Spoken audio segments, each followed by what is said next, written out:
del año 89, pero sí es importante ver la cronología, ¿no? El artículo 37 y 40 de la Convención del año 89, en el 90 la directriz de Naciones Unidas para la Prevención de la Delincuencia Juvenil, directriz de la RIAD, que aunque tiene un vocabulario un tanto antiguo hablar de delincuencia juvenil, no obstante tiene cuestiones muy novedosas, como por ejemplo la interdisciplina o cómo son los programas de prevención.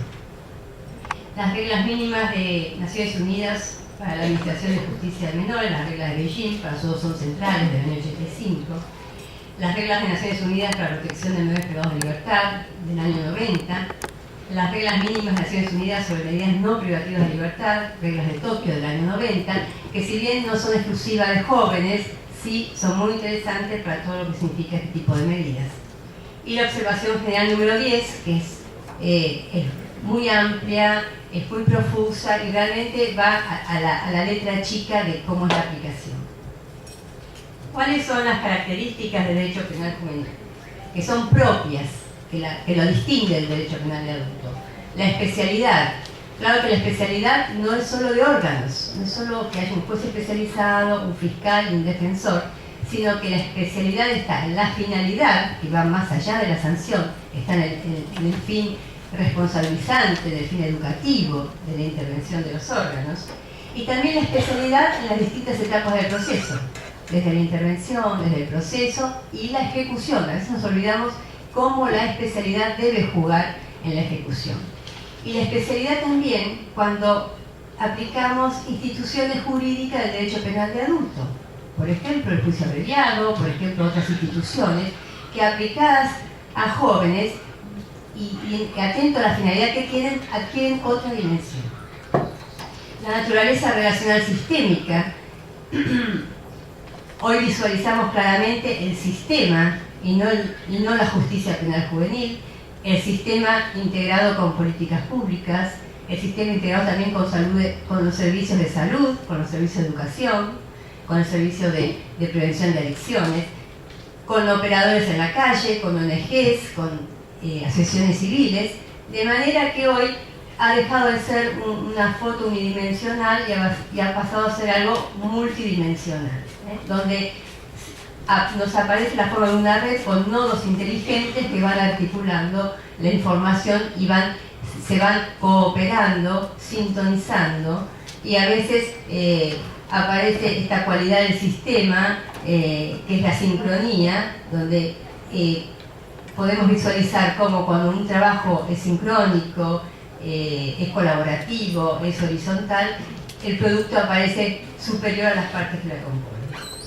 El fin educativo, y cuando hablo del fin educativo, no solo cuando hablamos de medidas socioeducativas, sino el fin educativo, y relacionándolo con lo que decía Martín Gómez, cómo construimos autoridad. Cuando el joven se presenta al tribunal o al servicio, él aprende a veces más de lo que decimos que como nosotros actuamos. Entonces, el fin educativo también está en la forma en que los adultos nos comportamos con ellos, en la forma en que las instituciones le dan un lugar a la escucha y dan una respuesta a esa empatía que debe generarse.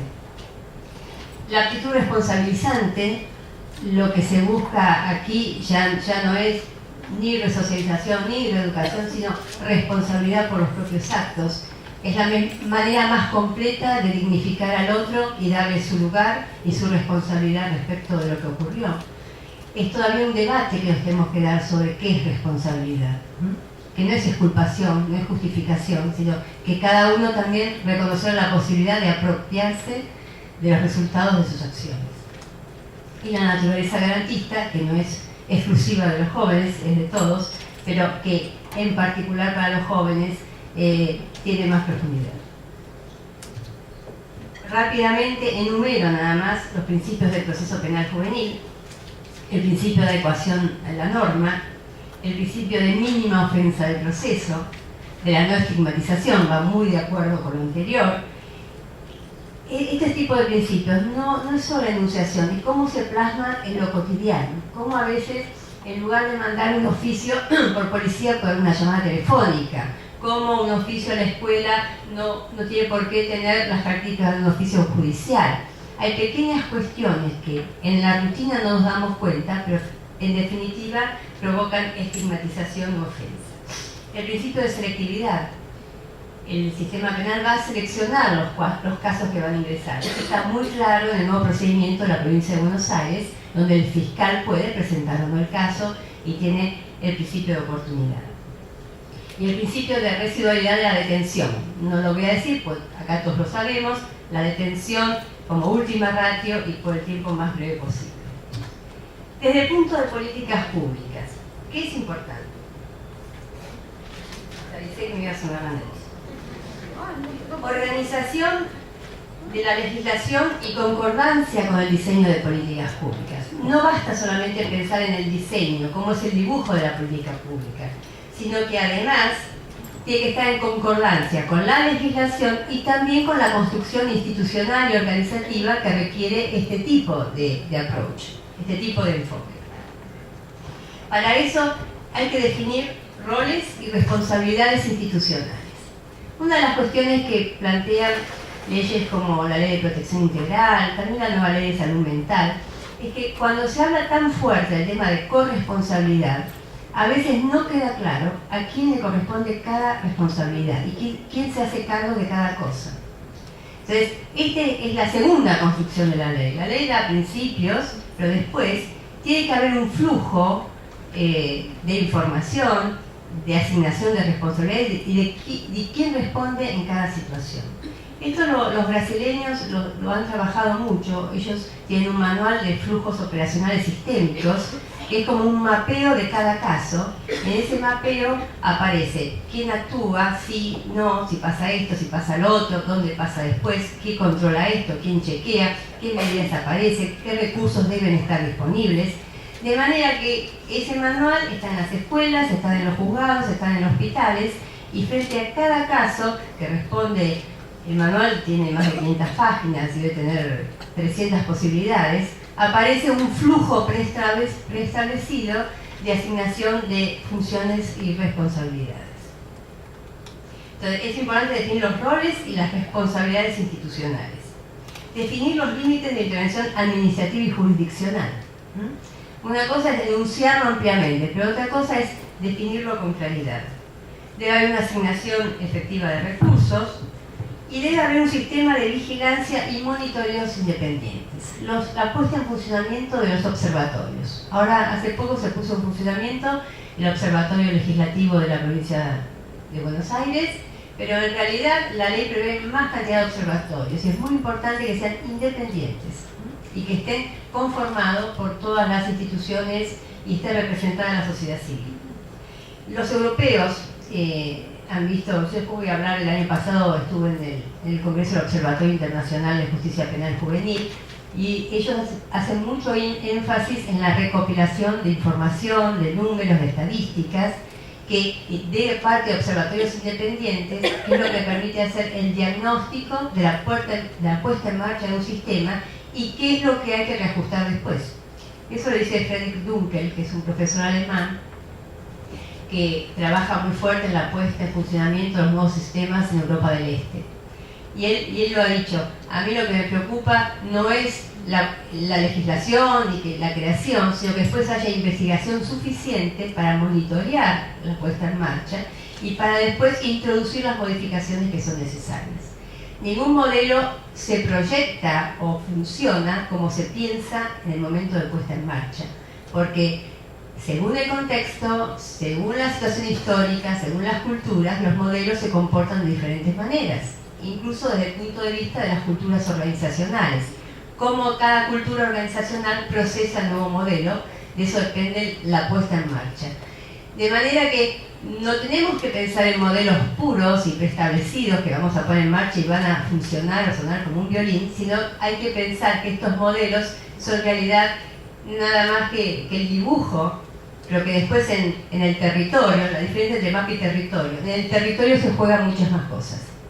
Y que la puesta en funcionamiento del territorio significa que desde afuera alguien esté observando, que se esté relevando información, que se sistematice y que se incorporen las correcciones que son necesarias. No tiene que ver esto con que el sistema tiene problemas, sino tiene que ver con un dato concreto de la puesta en práctica de los nuevos sistemas. Por eso, recopilación, análisis y elaboración de indicadores. La institucionalidad, formación y capacitación continua de las profesiones y personal para el cumplimiento de las medidas privativas y no privativas de libertad. Tanto la Corte Interamericana, la Opinión Consultiva 17, como el Comité de Seguimiento, en la recomendación número 10, son muy enfáticos en esto. Podemos enunciar todas las garantías, pero si no tenemos personal, recursos humanos y organizativos acordes y capacitados, las garantías quedan de letra muerta. Entonces, esto es algo que no se dice solamente por principio, sino por experiencia práctica. Después la prevención desde la familia, el entorno comunitario, los programas locales, la escuela y la definición de los mecanismos de control social. Tomo esto de definición de los mecanismos de control social porque mucho se ha dicho en nuestro país sobre no queremos control social de la infancia. Ahora, bien, los sociólogos y los antropólogos nos dicen que sin control social no tenemos infancia, no tenemos adolescencia, no tenemos sociedad. Eso lo dice también Daniel Míguez en uno de sus últimos libros. La cuestión no es control social, que no queremos control social. La cuestión es qué tipo de control social queremos. En eso nos tenemos que poner de acuerdo. Yo tuve la oportunidad hace 2 años de estar en Estados Unidos viendo cortes juveniles. Y vi un programa de Diversion que eran cortes juveniles donde, para pequeñas transgresiones, robos de CD y esas cuestiones, donde se desviaban a un programa, se derivaba a un programa donde el juez era un abogado, el fiscal defensor eran jóvenes y el jurado eran adolescentes. Y ahí se ventilaban cuestiones como robo de un CD y cómo, por ejemplo, haber roto el toque de queda. Hay ciudades de Estados Unidos donde los adolescentes no pueden estar en la calle entre las 10 de la noche y las 5 de la mañana sin ir con un adulto, y menos tomar en la calle. A ese tipo de cuestiones. Y a mí me sorprendió lo duro que eran con esto. Nadie cuestionaba la norma, nadie cuestionaba el toque de queda, ni nadie cuestionaba el CD, ni que era pobre, ni que era rico, ni nada. No se cuestionaba eso. Y los adolescentes, los padres, eran bastante duros en las sanciones que imponían. Sanciones como constituir otros jurados, ir a programas semanales, resarcimientos, etc. Y ahí yo pensé, claro, el control social de Estados Unidos tiene un estándar que nosotros como sociedad no aceptaríamos. Pero tenemos otro estándar de control social. Lo que no podemos decir es que resignamos cualquier tipo de control social. Entonces, este es un debate que a mi modo aún hay que darse, pero que está opacada por esta sensación de que es una mala palabra. Cuando control social, también control social en la escuela, control social a través de educación, etc. Veamos cuáles son las tendencias de la región. Hay una marcada estigmatización de los adolescentes como causantes de inseguridad. Esto fue recolectado por el ILANUD, que es el Organismo de Naciones Unidas de Prevención del Delito, UNICEF y el Instituto Interamericano del Niño. En general, en América Latina, en los medios de comunicación, aparecen los adolescentes como los causantes de inseguridad, cuando en realidad lo que no se ve es que el mayor causante de inseguridad son las organizaciones criminales que están detrás de los adolescentes, sea el narcotráfico, sea el crimen organizado, sea la trata de chicos, todo lo que estamos viendo. En general, cuando se ven números, los chicos son víctimas de los sistemas, más que actores. Y cuando aparece alguna noticia, aparece magnificada, recortada, sin dar cuenta realmente de lo que hay detrás de eso. Hay una vinculación entre seguridad ciudadana y justicia juvenil, como si la seguridad ciudadana dependiera de la justicia juvenil. Y esto es absolutamente erróneo. Llevemos al campo de las políticas, llevemos al campo de la prevención, llevemos al campo de la socialización, de los proyectos de vida, de las posibilidades que tienen los jóvenes. Y además, los nuevos estudios de etnografía, ustedes pueden leerlo a Gabriel Kessler, el delito amateur, es coincidente en la Argentina con los estudios europeos en cuanto a los adolescentes en su momento evolutivo, intentan conductas transgresoras, pero que no necesariamente se consolidan en una carrera delictiva. Esto tiene que ver con inmadurez emocional, inmadurez social, y tiene que ver con una cuestión biológica que el lóbulo frontal todavía no se desarrolla plenamente hasta los 16 o 17 años. Así que no hay tampoco soporte biológico como para tener los mismos frenos inhibitorios que un adulto. De manera que lo que nos dicen los estudios es que esto no es así. Entonces, no hay este tipo de vinculación, pero pareciera que es mucho más fácil recrear este tipo de vinculación. También la salida de la reducción de la edad penal como una panacea.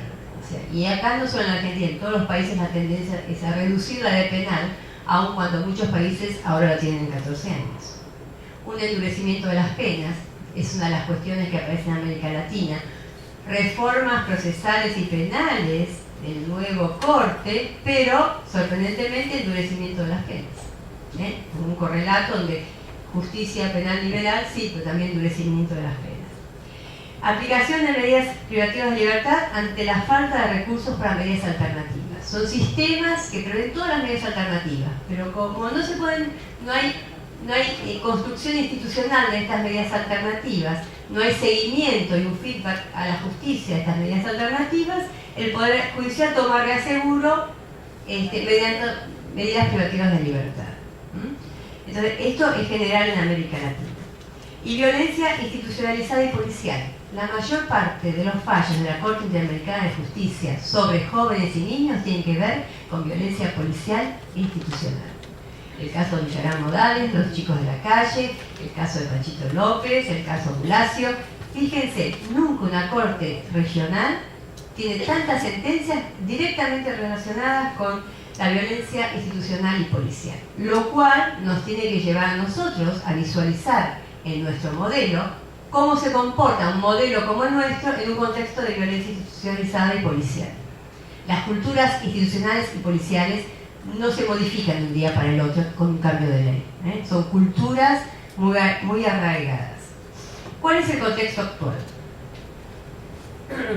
Tenemos cambios sociales, económicos y culturales acelerados. Esto no es aquí, es en el mundo.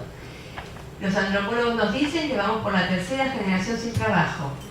O sea que la cultura del trabajo en las familias. Otro dato, se ha perdido la comensalidad. ¿Qué significa? La familia reunida alrededor de la mesa con las sillas. Hoy en día el trabajo precario, este tipo de cuestiones lleva a que no existan momentos de la familia donde se comparta la comida y se converse y ocurra ese milagro del traspaso de la experiencia y de los valores. Hay una antropóloga entrerriana que habla esto de la familia como el lugar de transmisión de valores. Y cómo, ahora no me acuerdo del apellido, ya me voy a acordar, y cómo ahora los padres necesitan aprender de los valores de los hijos para sobrevivir y los hijos no de los valores de los padres. Entonces, cómo se están dando estos fenómenos de manera acelerada. Entonces, nuevamente, creamos sistemas pensando en un delincuente ideal cuando frente a qué chicos nos estamos todos los días confrontando. ¿Y a qué situaciones familiares?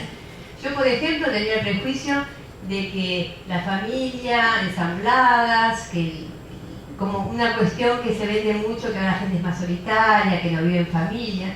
Y hace no menos de un mes, en un seminario de antropólogos, escuché decir que en todos los barrios que estaban visitando, la familia nuclear está muy arraigada. En todas las partes, la familia nuclear es la que más prevalece contra lo que nosotros podríamos pensar que no es así, aunque tenga nuevas formas, pero sigue fuerte la familia nuclear. Cambios sociales, económicos y también culturales, porque no solo nosotros tenemos un estereotipo donde erróneamente asociamos la pobreza a la delincuencia, cuando los que vivimos en zona norte sabemos que el delito también atraviesa barrios privados, guetos de muy alta clase social, nada más que en esos lugares a veces las cuestiones se dirimen en comités de disciplina de los barrios y no pasan a la policía, cuando en otros lugares es más visible lo policial, digamos, es más visible que las instituciones policiales puedan captar los casos. Pero el delito atraviesa todas las capas de nuestra sociedad, así como las adicciones están atravesando todas las capas de nuestra sociedad y las nuevas formas culturales. Ya no es lo mismo la nueva juventud que se ha formado en el mundo de la imagen que nosotros, ya pasó los 50 años, que nos hemos formado en el texto y la palabra. Es otra manera de configuración mental, otra manera de ver el mundo, de aprender el mundo y de percibir el mundo. Ya ahora, hasta nosotros los adultos estamos teniendo problemas para leer un libro entero, para hilar 2 palabras o una frase, para tener concentración en lo que estamos haciendo, y nos asombramos de lo que nos transmiten las maestras jardineras hoy en los jardines de infantes.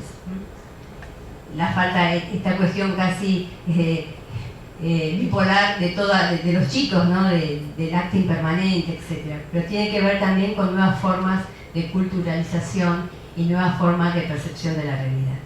A propósito de esto, hay un autor, investigador, un físico, se llama Capra, que tiene escrito el libro El punto crucial, y él dice que uno de los grandes problemas de nuestro tiempo es una percepción errada de la realidad.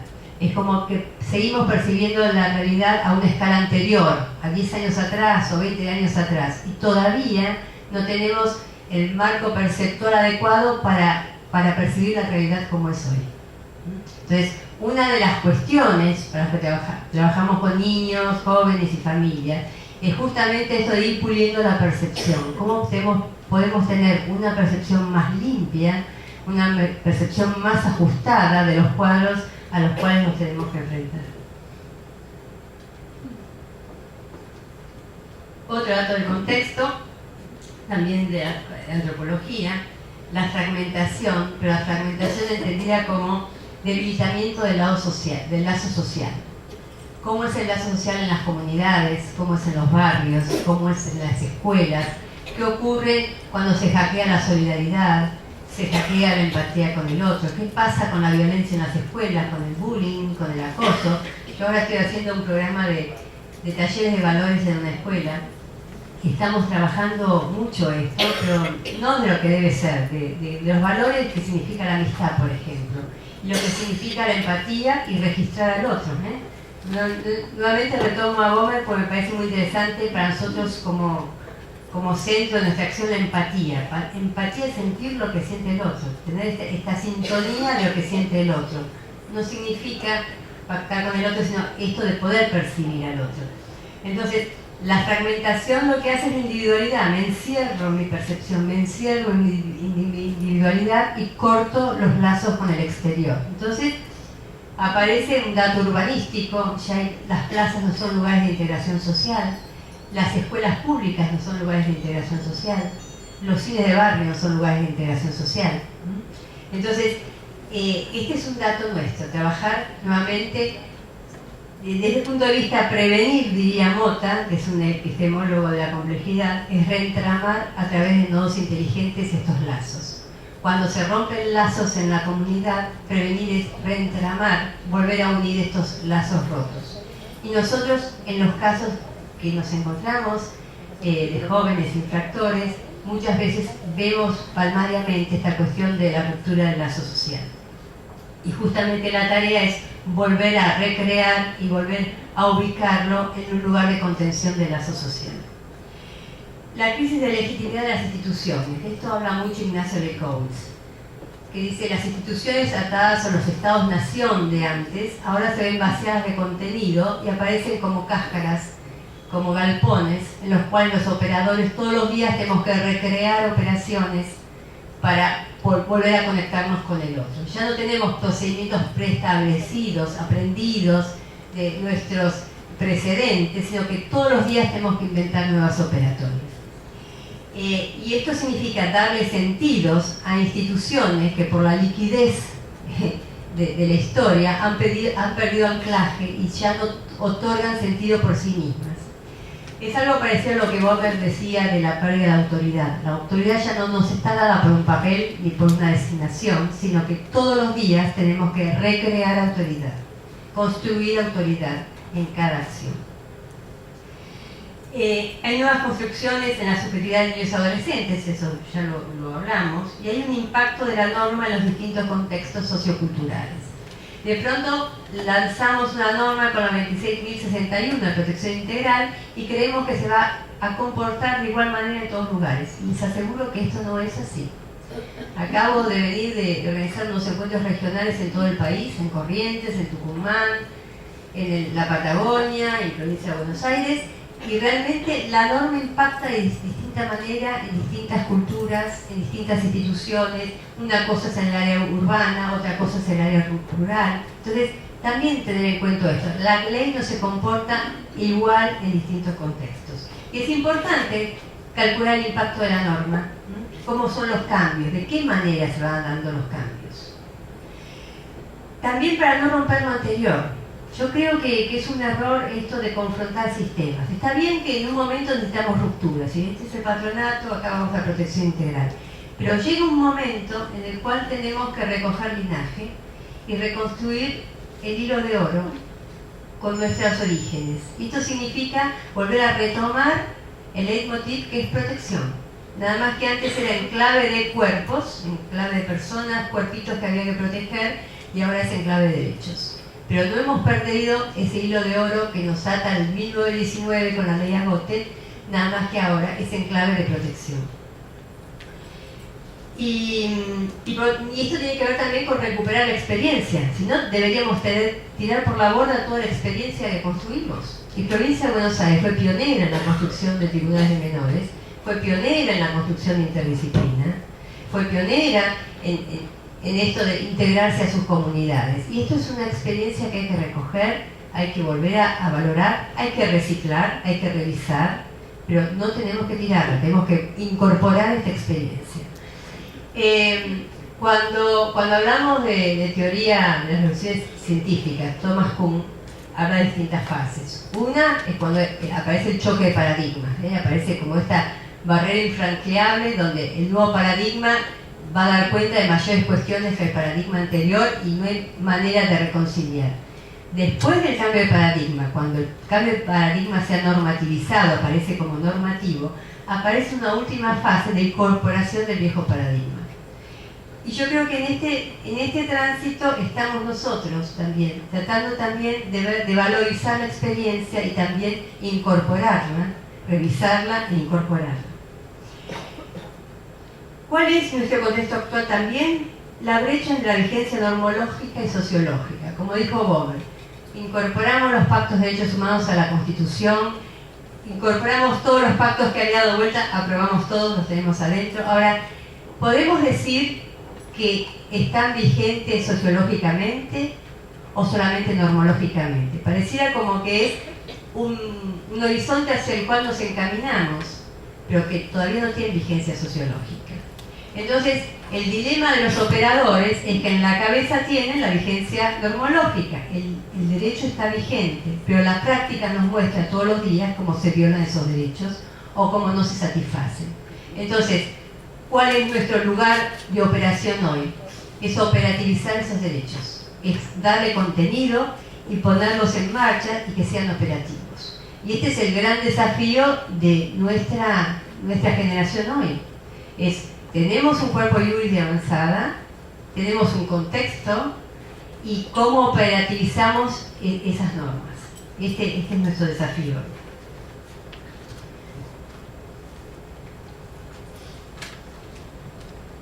También, como si esto fuera poco, tenemos complejidades epistemológicas. Tenemos dificultad para poner en perspectiva los problemas que se nos presentan. Yo voy a dar un ejemplo que muchos acá ya lo escucharon, pero bueno, siempre repito el mismo, he encontrado lo mejor. Ustedes se acuerdan de Mafalda, ¿no? Que Mafalda tenía el papá que se había comprado un Citroën. Y Mafalda decía que lo importante de ese auto era el papá, porque lo importante de ese auto era quien lo manejaba, ¿no? Entonces, cuando viajamos en un Citroën y vamos por una ruta a 80 km por hora, podemos ver el costado de la ruta, el camino, los árboles, las vacas, las personas que caminan. Cuando nos aceleramos y viajamos en una Ferrari a 250 km por hora, uno de los efectos es no solo que dejamos de ver el costado de la ruta, sino que el horizonte se nos achica.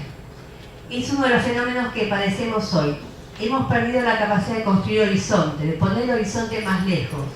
Es tanta la aceleración de los cambios, es tanta la aceleración de la cantidad de información que acumulamos y que no podemos procesar porque no hay tiempo biológico para procesar tanta información, que el horizonte se nos ha achicado y no podemos poner en perspectiva los problemas.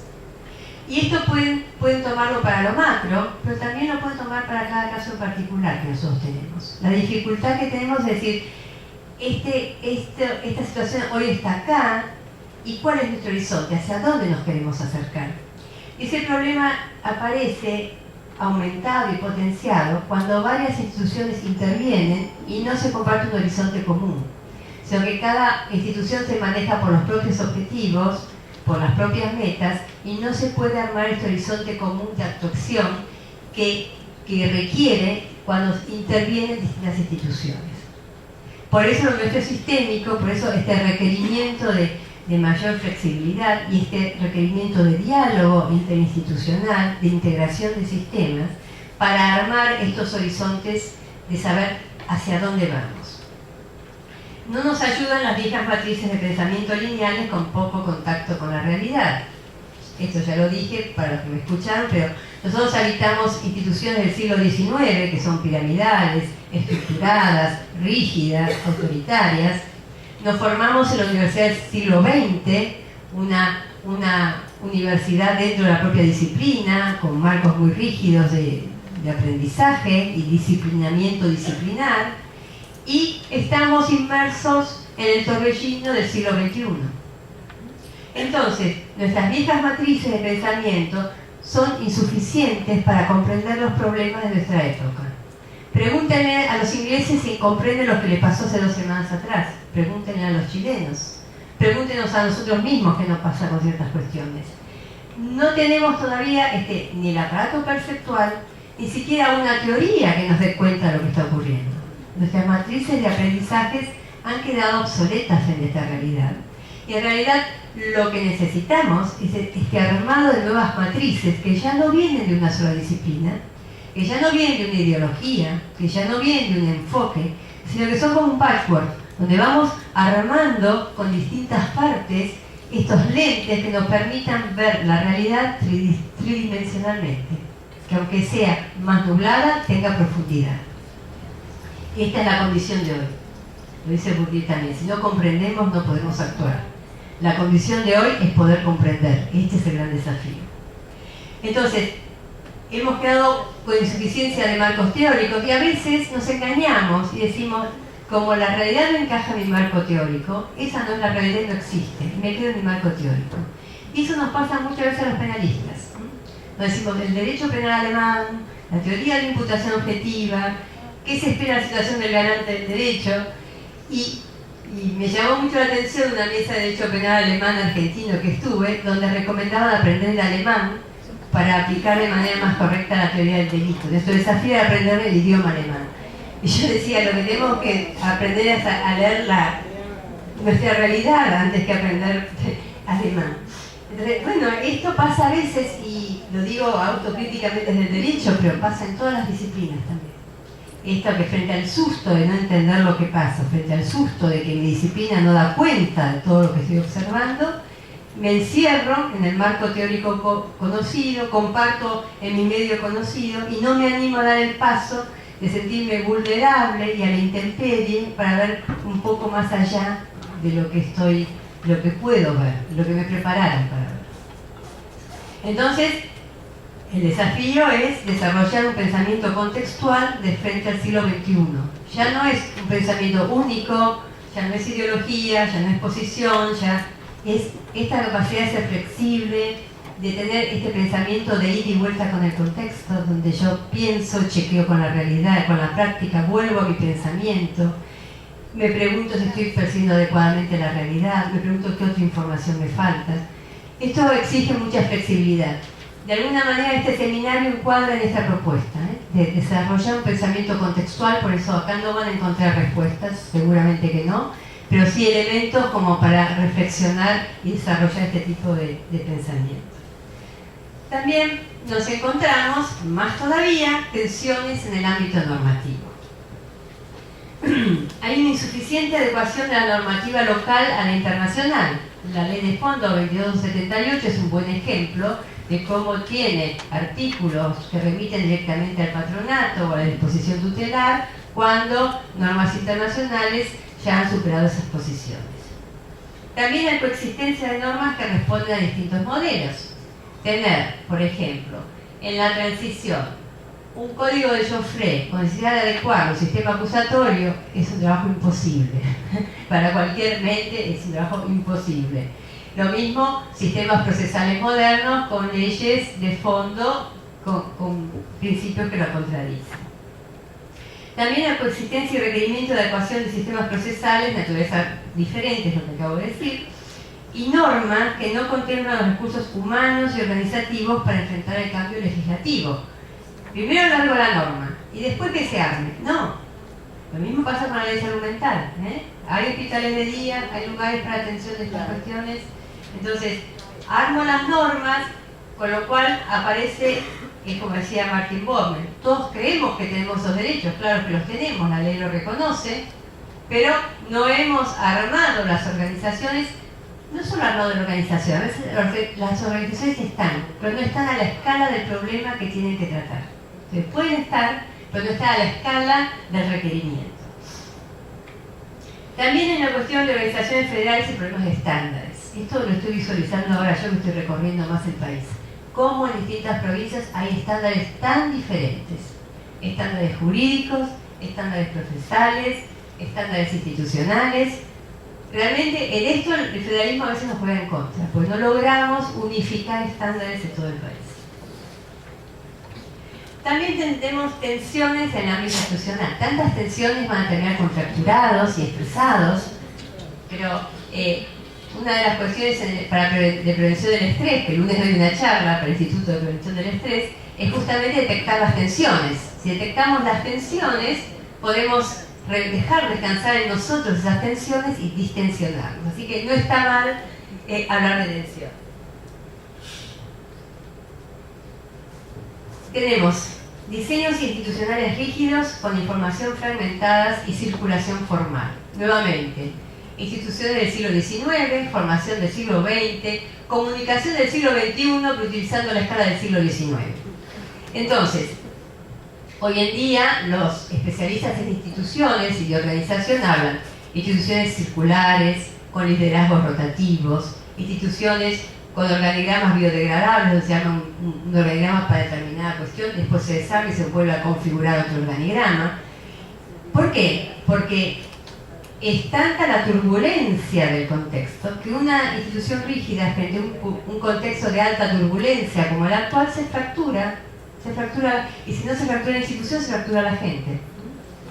Entonces, cuanto más la institución es flexible, cuanto más contacto con la realidad tiene, cuanto menos entropía, o sea, menos cerrada, y más abierta y flexible en realimentarse también en sus bordes y en sus límites, más sana es la institución y más sana es la gente que trabaja en la institución.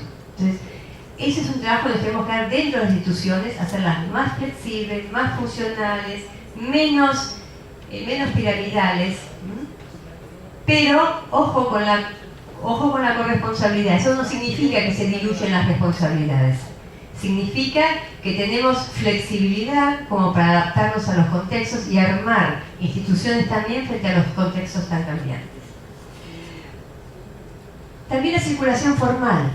Si pensamos en redes y pensamos en nodos inteligentes que procesan información, uno de los mayores problemas que tenemos en nuestra cultura es que no tenemos capacidad para tramitar tanta información. Ayer estaba leyendo un trabajo de unos alumnos brasileños que tengo y leía el índice de todo de Wikipedia. Y yo, pero ¿cómo Wikipedia? Y claro, como ya no se tiene tiempo de leer los libros, vamos a la Wikipedia a buscar la síntesis de esa información de otros autores. Estaba hablando de la circulación formal. Y entonces, y eso pasa a nivel académico también. Son tantas las fuentes de información que tenemos que no podemos procesarla. Entonces, echamos manos a citas que aparecen por ahí, tratamos de armar algo, pero no tenemos tiempo, no nos alcanza la vida para leer todo lo que está circulando. Esto mismo, trasládenlo al trabajo social o al trabajo con niños y jóvenes o con familias. Circula muchísima información. Si trabaja en interdisciplina, circula la misma información por 10. Entonces, toda esta información, si no se procesa, es iatrogénica, se vuelve en contra de los que trabajan en el sistema y se vuelve en contra de los chicos. Entonces lo importante es cómo clasificamos la información, con qué criterios, qué vectores elegimos de la información, primero. Segundo, eso es el procesamiento del nodo inteligente. ¿Cómo pasamos esa información al que sigue? Sobre todo si además añadimos la dificultad que la información es social y el que sigue es jurídico. ¿Cómo hago ese puente de traspaso de información? Entonces, mi mecanismo de defensa me dice, corto esta información, no la necesito. Si yo lo puedo resolver de otra manera. Pero ¿qué pasa? Voy a resolver sobre el papel, voy a resolver sobre el ideal, pero no voy a resolver sobre lo real.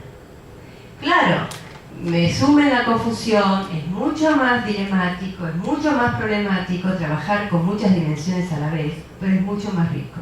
Ahora, yo me puedo defender contra tanta información y digo, corto todo. Yo solamente pienso en sistema binario, derecho penal, nada más que derecho penal. Y dejo afuera toda la información. Pero sobre qué persona real yo estoy trabajando, con qué persona real yo me quiero comunicar. Si el derecho es comunicación, ¿me estoy comunicando? ¿Estoy logrando el objetivo de la comunicación? Para comunicarme tengo que conocer al otro, si no, no puedo comunicarme. Y si el derecho no logra comunicar, pierde su función social. Pasa a ser la letra de la ley escrita. Entonces, uno de los desafíos hoy es no mantener solo cuestión de información formal, sino que haya realmente información de calidad, información donde el chico no repita 5 veces en 5 equipos diferentes cómo se llama, cómo es su familia y todo lo demás. Donde esa información circule, pueda crecer, pueda procesarse, pueda ir armando ese horizonte que yo necesito en cada caso para saber cómo trabajar el caso. Bueno. Por otro lado, insuficiente capacitación operativa, carencia de protocolos e instructivos. Y esto lo digo no solo provincia de Buenos Aires, lo estoy viendo a nivel nacional. Cámara GESEL, víctimas de abuso y maltrato, víctimas de delitos, trauma social, trata de chicos. No tenemos protocolos. Voy a servicios de hospitales y no te estamos viendo protocolos para abuso sexual. No estamos consensuando protocolos para pasar esos casos a la justicia, a los fiscales, etc. Sí hay ejemplos que se pueden individualizar, pero la gran mayoría nos están faltando trabajar todo el tema de sistematización de datos, protocolización, porque además eso ayuda a los agentes a trabajar con más tranquilidad. Cuando uno sabe, cuando recorre una ruta, alguien nos muestra las señales, recorrer la ruta es más fácil. En esto y en la vida, cuando tenemos personas mayores que son sabias y que nos dicen los problemas que nos vamos a enfrentar, las cuestiones, nos es más fácil ir recorriendo la vida. Lo mismo pasa con los chicos y lo mismo nos pasa en las profesiones. Necesitamos sistematizar y que haya banderines que nos vayan mostrando también cómo vamos evaluando nuestro camino, cuáles son las cuestiones que tenemos que abordar, y el trabajo se hace más sencillo y se hace más confiable. Sino todo el tiempo tenemos que recrear condiciones de operación. Para eso hay que armar instructivos y protocolos. Y también es necesario sistematizar la información. Hoy ustedes recibieron un papelito para contestar algunas cuestiones. Les ruego encarecidamente que las contesten. Les hemos puesto el nombre, pero en realidad no quiero que sea persecutorio. Si quieren no pongan el nombre, pero sí queremos que contesten. ¿Saben para qué? Para sistematizar lo que a ustedes les pasa en este curso. Nosotros vamos a procesar todo esto. Y cuando termine el curso se los vamos a devolver a ustedes. Y se lo vamos a devolver a los profesores. Y probablemente nos sirva para nuevos cursos. Pero tiene que ver con procesar la información, procesar lo que ustedes también están recibiendo. Parece muy una pavada estas preguntitas, pero permiten esta cuestión de procesar, sistematizar, devolver también. También tenemos tensiones entre objetivos institucionales. Cuando trabaja la policía, cuando trabaja un centro de referencia, un centro zonal, un tribunal de responsabilidad, un tribunal de oral, un fiscal, un defensor, todas estas instituciones, ¿tienen los mismos objetivos institucionales? ¿Trabajan en función de los mismos objetivos? El chico termina fragmentado entre tantos objetivos. No es lo mismo Ezequiel Sosi en el centro de admisión que a lo mejor un juez, que a lo mejor un centro de referencia, que a lo mejor un centro de contención. Digamos, el problema es justamente discutir objetivos. ¿Qué objetivos tenemos? ¿En función de qué estamos trabajando? Y no lo digo en general, en cada caso particular. Y a veces es una tarea compleja, porque es muy fácil saber lo que uno no debe hacer. Pero es muy difícil saber lo que hay que hacer cuando hay que hacer algo. Esto lo saqué de Magdalena Ruiz Viñazú en un programa de radio. No salió del estratosfera. Lo escuché una vez y dije, eso, es eso. Y nuestra función está llena de eso, de momentos dilemáticos. Y el dilema aparece cuando éticamente es muy fácil saber lo que uno no debe hacer. Pero cuando uno tiene que hacer, ¿qué hacer? ¿Cuál es la acción correcta? ¿Cuál es el camino correcto? Y eso viene a rescate de nosotros los objetivos compartidos. Esta construcción del horizonte. Cuando construimos horizonte es mucho más fácil ir construyendo el camino.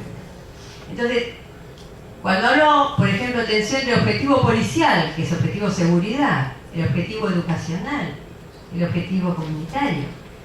Y a veces estas tensiones las tenemos inconscientes y las procesamos a nuestra manera y no somos capaces de ponerlas sobre el tapete. Esto requiere también de todos nosotros un cambio actitudinal de los operadores del sistema.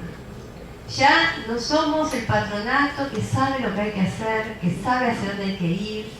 Ahora hay que escuchar a los chicos, escuchar sus proyectos de vida, escuchar sus valores. La dimensión axiológica es muy importante, todos tenemos valores, a veces en distintos rangos. Las disciplinas comparten valores, pero muchas veces en diferentes rangos. Muchas veces el espíritu terapéutico se da de bruces contra el espíritu de justicia, y lo vemos todos los días en la práctica. Entonces, hay valores, los chicos tienen un rango de valores. A veces hay que sacarlos a las luces esos valores, hay que volverlos a poner sobre el tapete. Los adultos a veces tenemos los valores en nuestras sombras y también tenemos que volver a iluminarlos. Entonces, a veces se cambia un sistema de normas, se cambia un sistema institucional, pero a veces las culturas organizacionales son más lentas para el cambio. A veces incluso, como decía Weber, tenemos, además de burocracias, buropatías, que son cuando las organizaciones trabajan para autoperpetuarse, pero no en función de los objetivos primarios: hacer justicia, curar, dar seguridad, dar educación. Y los que estamos adentro trabajamos para autoperpetuar sistemas y perdemos de vista los destinatarios del sistema. Entonces, estas reformas requieren de cambios de cultura y esos son los más lentos en producirse. Ustedes ven, yo creo que voy por la diapositiva 6 y son 30, así que vamos a llegar hasta donde lleguemos. ¿Qué hora es ahora? Perdón. Por tenemos 45 minutos. A las 10 minutos. Vamos a llegar hasta donde lleguemos. Vuelvo a mi propuesta anterior. A las 7 vamos a cortar. ¿Cuáles son los estándares mínimos según el Instituto Interamericano del Niño?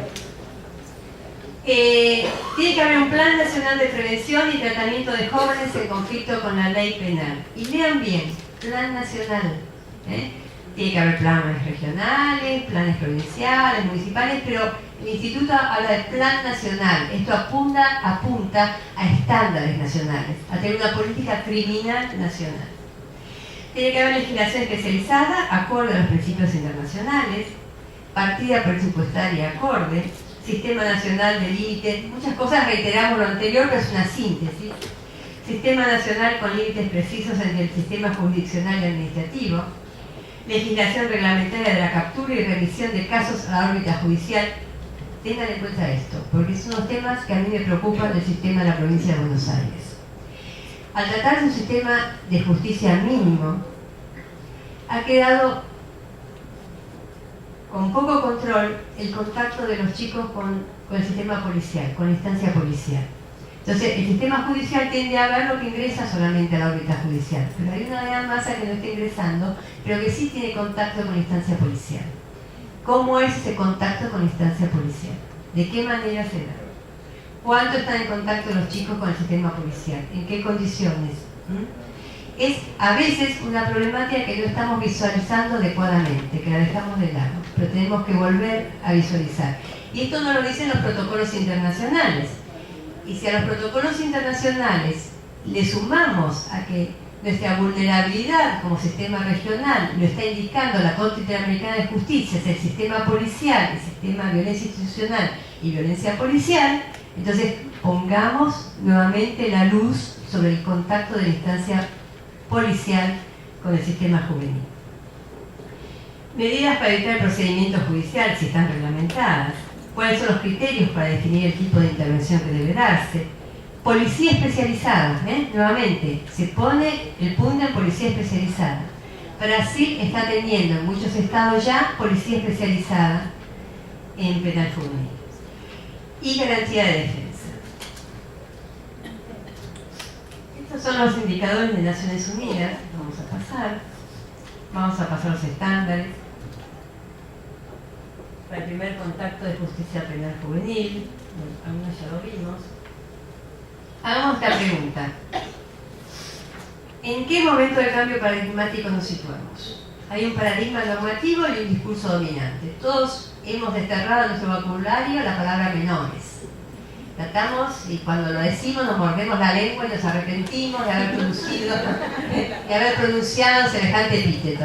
Entonces estamos muy preocupados por hablar políticamente correcto y tenemos un paradigma normativo instalado y un discurso dominante del cual todos festivamente participamos porque nos creemos correctos, bellos y limpios. Pero hay una realidad más allá de esto. También hemos escindido la cuestión social y la cuestión penal como si fueran cosas diferentes. Dijimos, no vamos a penalizar la pobreza, y con eso dijimos, acá está lo social y acá está lo penal. Lo cual está bien para lo operativo, pero lo que no está bien es para la comprensión del problema. La Asociación de Magistrados Internacional se reunió en Belfast y el lema fue volver a juntar todas las piezas. Cuando la Comunidad Europea realizó estos procesos de reforma al principio de la década del 90 y dividió la cuestión social de la cuestión penal, 15 años, 18 años después dice, cuidado, hay que volver a integrar las piezas. Tenemos que volver a recuperar una mirada holística. Y el año pasado, cuando estuve en Roma, en el Observatorio Internacional, el lema fue justicia integrativa, integrar sistemas de justicia y sistemas de salud mental y sistemas de adicciones. Ya es más que articular sistemas, ya no estamos hablando de articular, integrar es mucho más. Integrar es integrar objetivos, integrar los horizontes, integrar prácticas, integrar sistemas. Se está proponiendo un estadio superior, pero por los fracasos anteriores. Entonces, cuidado, que nosotros estamos arrancando con esto. Decimos, esto es familia, esto no es nuestro. No pongamos la pata acá, no pongamos la pata allá. Pero cuidado, la cuestión social y la cuestión penal tienen la misma matriz de comprensión. Después vamos a ver cómo en la práctica se interviene en cada caso, pero la comprensión es la misma. Y la gran cuestión es cómo operativizamos el valor protección de la infancia. Es este hilo de oro del sistema anterior al nuevo, que es el valor de protección, y esto lo marca acertadamente la opinión consultiva 17. Mucho se ha blasfemado sobre esa opinión consultiva y se había dicho que tenía algunas cuestiones ligadas al patronato, que hablar tanto de protección, pero para mí fue muy criteriosa, porque dijo, cambien los sistemas, pongan el foco en la calidad institucional, pongan el foco en la capacitación, no basta con la enunciación de garantías, es necesario visualizar cómo funciona en la práctica y no se olviden de la protección. Entonces muchas dijeron, uy, con la protección se metió la pata nuevamente del patronato. No tenemos que olvidar que protección, muchas veces, para no lidiar con los jóvenes, los hemos asimilado adultos y son jóvenes y por eso hay un plus de protección que le da todo el cuerpo es Luis. Entonces, el kit para nosotros, la gran pregunta es cómo operativizamos el valor de protección de la infancia. Y vamos a cerrar con esto, creo. ¿Qué modelos de justicia hemos manejado hasta ahora? El modelo correccional, que es el antiguo modelo del reformatorio, siglo XIX, parte del siglo XX, modelo del welfare o de asistencia, mucha carga de estado de bienestar, mucho psicoanálisis, mucha psicología, mucho tratamiento de ese tipo, se ha habido al otro lado, década del 60 en adelante. Y ahora estamos frente a modelos de orientación penal y tratamiento, donde tenemos un piso mínimo que es garantías, procedimiento penal, pero también vamos incorporando el tratamiento, aunque no sabemos mucho cuánto de estado de bienestar vamos a incorporar a este modelo de orientación penal. Acá es una cuestión, como dice Celia Cruz en su tesis, ¿cuánto de estado de bienestar vamos a ser capaces de incorporar? Entonces, esto separa de nuestro modelo. Nuestro modelo es mixto, es un modelo de organización penal y de tratamiento. Ahora bien, ¿cuánto de bienestar vamos a incorporar? ¿Cómo va a ser? ¿Cómo vamos a incorporar el fin educativo, el fin responsabilizante? ¿Mediante qué mecanismos? Y hoy de qué estamos hablando, de justicia restaurativa y ahora de justicia integrativa. Justicia restaurativa, Osvaldo Marcón va a dar una clase acá de justicia restaurativa. También vamos a intentar hacer la videoconferencia con Resendo Mello, que en Brasil es el que lleva adelante las banderas de la justicia restaurativa, para ver cómo funciona allá. Pero básicamente son nuevos modelos de responsabilización y socialización que no son de doctrina penal, sino son de doctrina social, de modelos sociales, que tienen que ver con la antropología, con los modelos culturales, con las comunidades. Es mucho más complejo que esto.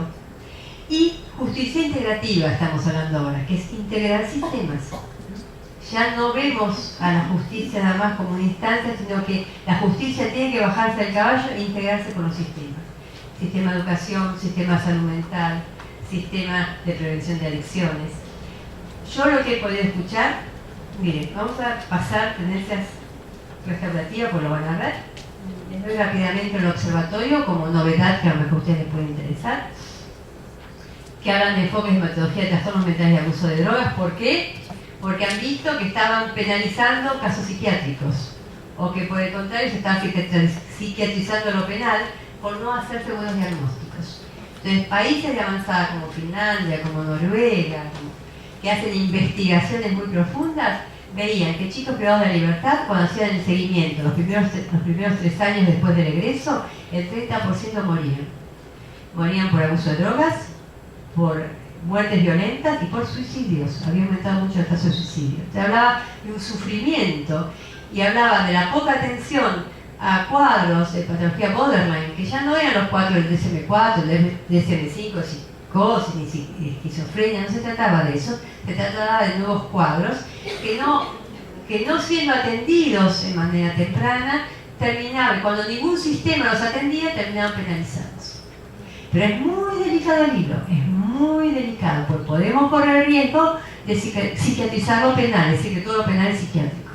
Entonces, esta cuestión de hacer buenos diagnósticos, buenos pronósticos y sobre todo tempranas, intervenciones tempranas. Entonces, no me acuerdo si Noruega o Finlandia, lo que proponía atención temprana, detección temprana de estos casos, el sistema escolar, el sistema comunitario, y atención a través de equipos especializados, porque si no le estamos pidiendo a los equipos escolares que atienden cuestiones que los exceden en su capacidad. Entonces, más incumbencia profesional, más especialidad, más interdisciplina y más intervención temprana. ¿Cuáles son las tendencias en Europa? Aumento del suicidio por sufrimiento psíquico y asociado al consumo de sustancias. Soledad y problemas de socialización en las grandes urbes que provocan un aumento de disturbios mentales. Diagnósticos duales, importancia de la detección. Diagnósticos duales es la personalidad depresiva, se consume drogas como a una automedicación para sentirse mejor, o por el contrario, el consumo de droga provoca nuevos cuadros psicológicos o psiquiátricos. En el sistema penal, del 30 al 80% de prevalencia de disturbios de personalidad. Están detectando muchísimo. A mí me asustó escuchar que el Reino Unido 80% de disturbios de personalidad. Y otra tendencia que es mayor índice de reincidencia en la población de alto riesgo psicológico. El alto riesgo psicológico no atendido adecuadamente provoca altos niveles de reincidencia. ¿Me dan 5 minutos más y termina este tema? ¿Cuáles son las recomendaciones? Hallazgos científicos en el área de neurociencias nos impulsan a revisar la evaluación de los trastornos mentales. Parece que todo lo que es mapeos cerebrales, nuevos SPECT, etcétera, nos están trayendo mucha información sobre trastornos mentales y su evaluación en la adolescencia. Métodos y herramientas de diagnóstico, detección y evaluación son considerados relevantes en el proceso de intervención. Se están trabajando muchos protocolos. En Estados Unidos están utilizando parapsicólogos, parapsicólogos, no psicólogos, en las primeras horas de la detención para hacer este screening, lo llaman, de personalidad, para detectar rápidamente si problemas de abuso de sustancias, si temas de personalidad o qué tipo de derivación hay que hacer. Miren que en Estados Unidos no se gasta $1 si no se está probado en qué se gasta. Las investigaciones lo están llevando a tener, por ejemplo, salas especializadas en drogodependencia en los tribunales de menores, porque se están dando cuenta que necesitan de un tratamiento adecuado más allá de la situación penal. Profesionales implicados en equipos de estrecha colaboración desde una perspectiva multi-agency. Esta de integración es la multiagencia. Las agencias trabajan en una estrategia común. Perspectiva integradora y multidisciplinaria en los sistemas de justicia y salud. Individualizar problemas de aprendizaje a edad temprana y prevención a través de equipos especializados en distintos niveles de complejidad. Importancia de la investigación aplicada y el monitoreo de prácticas a través de guías y recomendaciones. Focalizar la inteligencia emocional y potenciarla. Nuevamente esto de ver el vaso lleno del chico que tenemos frente a nosotros, las potencialidades que pueden desarrollar y no quedarnos aferrados a lo patológico o a lo que falta. Y rápida respuesta. Uno de los problemas que nosotros tenemos es que los procesos penales tienen un timing y un tiempo diferente a los procesos de implicación subjetiva de los jóvenes. Esto de cómo funciona la tercerización de la ley, que habla, me equivoco, Josefina, pero es Marta Jerez de Ambertín, que habla de cómo funciona la tercerización de la ley. Cuando la ley funciona es cuando el chico siente que el que la aplica no es la venganza personal del juez, sino es una ley que opera por arriba de los dos. Entonces, los chicos necesitan rápida respuesta. A veces el procedimiento nos juega en contra. A veces la prisión preventiva llega rápido, pero no es la respuesta adecuada.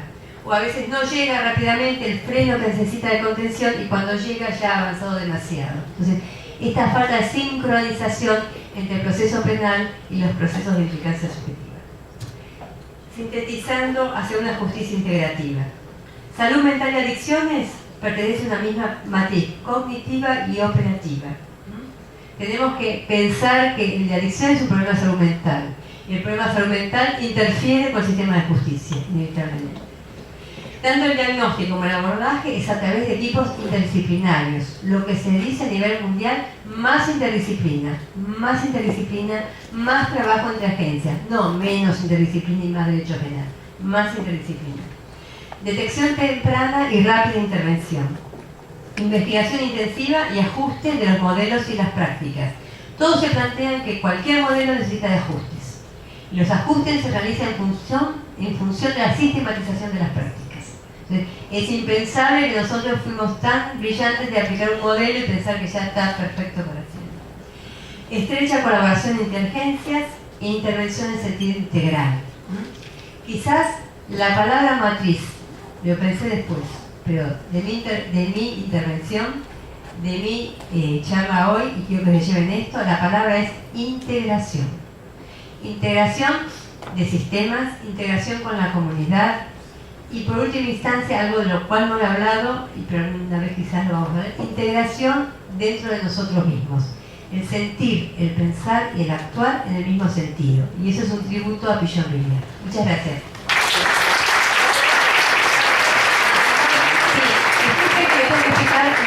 Lo del cuestionario. Ustedes saben que necesitan el 80% de asistencia a este seminario para recibir el certificado, pero también que completen el papelito cada vez. Si ustedes se quedan 3 minutos, lo completan y lo entregan hoy. Y nosotros después prometemos devolverles sistemáticamente lo que ustedes nos pongan. Si quieren, pongan el nombre y apellido. Si no quieren, no lo pongan. Nosotros no nos vamos a fijar en eso. Bueno, y si tienen algún problema, cuando nosotros decimos sinteticen 3 palabras, los ejes centrales de cada exposición, tracen una línea, pongan 3 palabras para la primera exposición y 3 palabras para la segunda exposición. Y así vamos a seguir en cada encuentro. Gracias.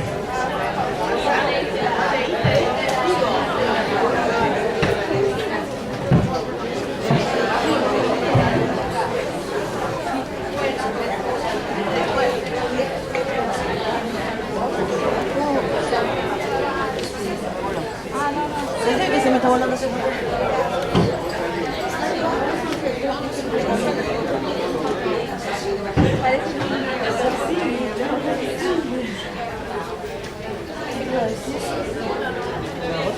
era con letra clara.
Exacto.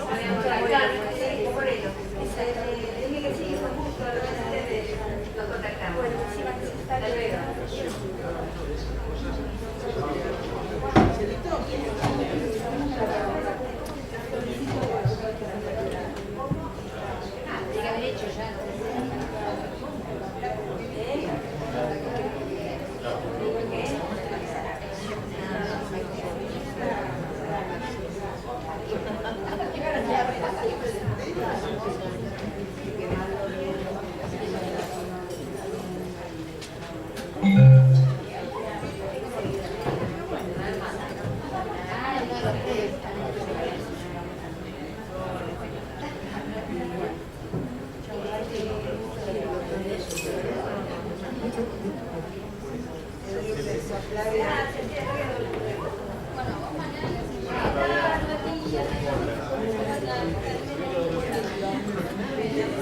Ojalá podamos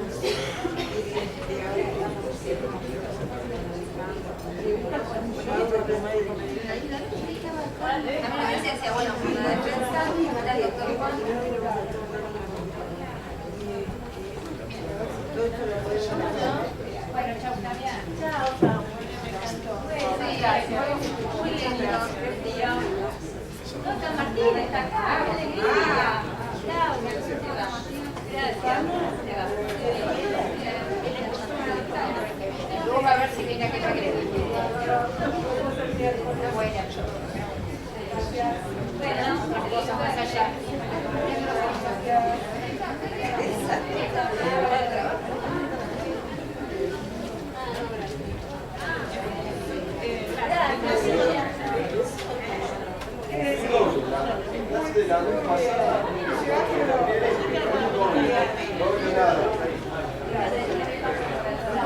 Integración, me queda.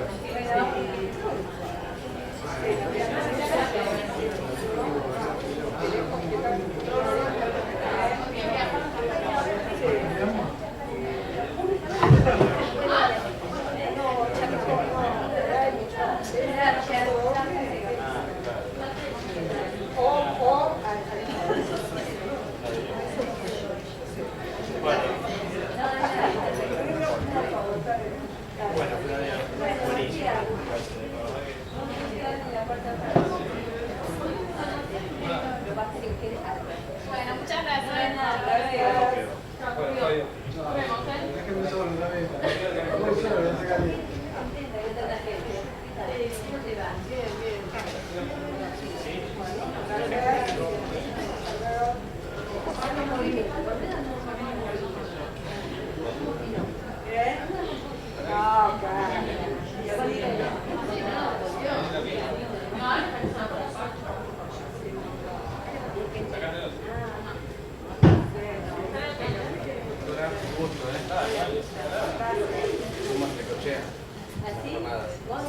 De campana.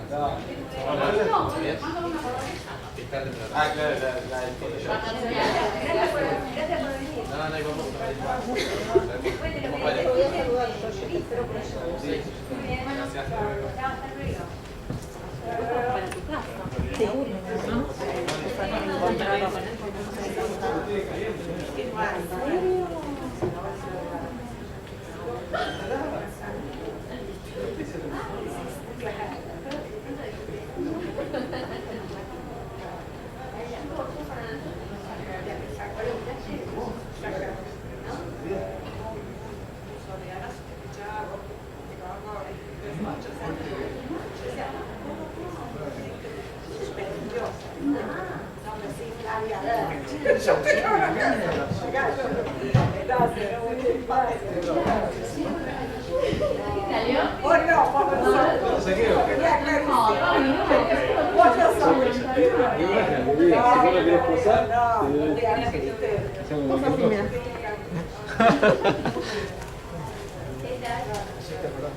Alguna vez Ricardo Llama nos presentó a su lado de COVID de visita. Gracias. Fabio. Sí, ya me acuerdo. ¿Qué tal? ¿Todo bien? Sí, sí.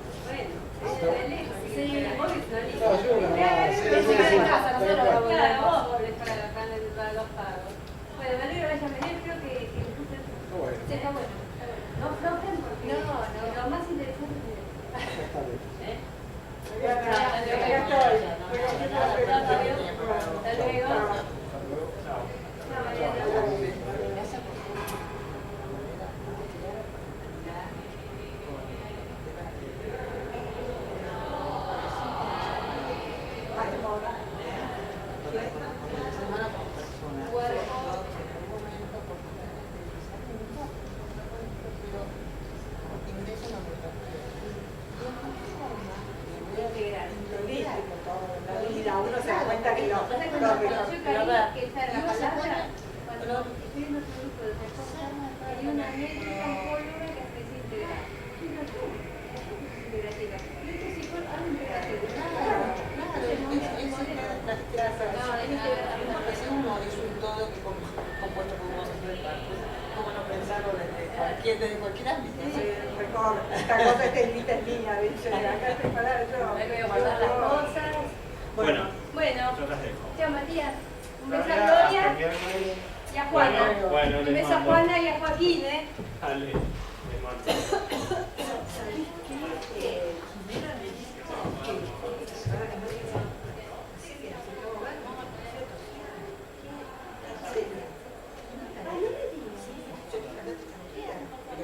Quería avisar porque por ahí después en el celular hacer una llamada. Ahora voy a llamar, no me di cuenta. No, bueno, pero está bien. Vos estabas haciendo exposición, pero a mi hijo le decís quédate tranquila. Lo único que ellas también están acompañando. Esto se lo han olvidado.